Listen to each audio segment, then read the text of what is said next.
हे हो भैया आ राजा पाय कटवो तू हमारा द्वार पा आ राजा हे हो बटवा कटवो हमरा द्वार पे तू नाचबो गाबो लेकिन तोरा हम गुरु बाबा के नेतल खसी दान में नहीं दे वाला छिया हे हो राजा सुनो हे राजा तोरा दरबार में तेरा तकान भजन कलिया राजा हो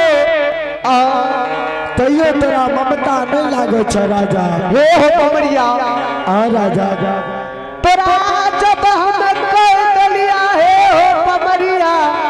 हाँ राजा गुरु बाबा के नेतल खसी दान में नहीं देबा तो नहीं देबा हे राजा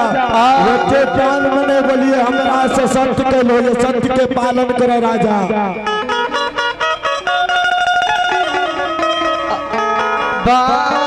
बाबूसा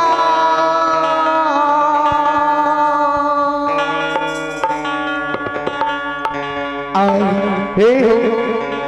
घटवा आ राजा ए हो बाबू तू 1000 बेर कहबो बाबू तोहर बात नहीं मानबो झूठे से तू माथा पच्ची क्या रहल छो ठीक है राजा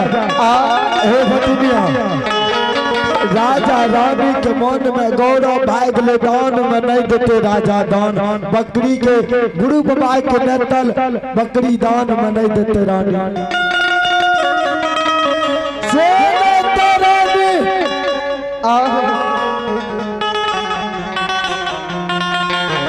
राजा के शराब दे देवे राजा के द्वार पर से चल जेबे रानी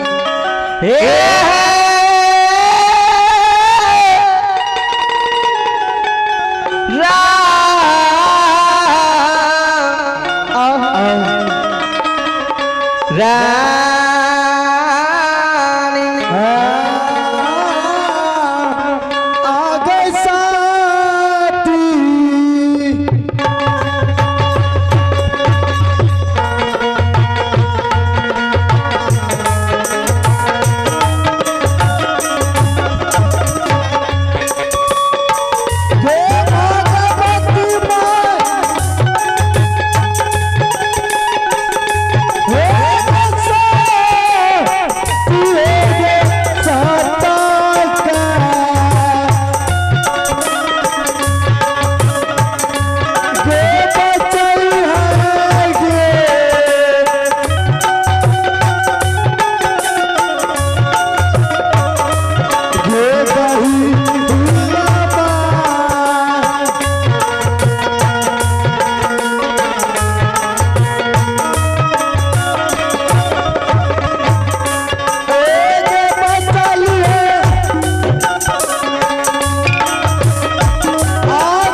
अपन दुआरे रानी हे छर लगले तखन से अपन चंद्रमहल सुमसान लागे छे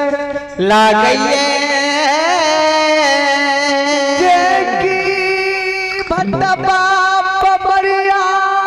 लागई छे जय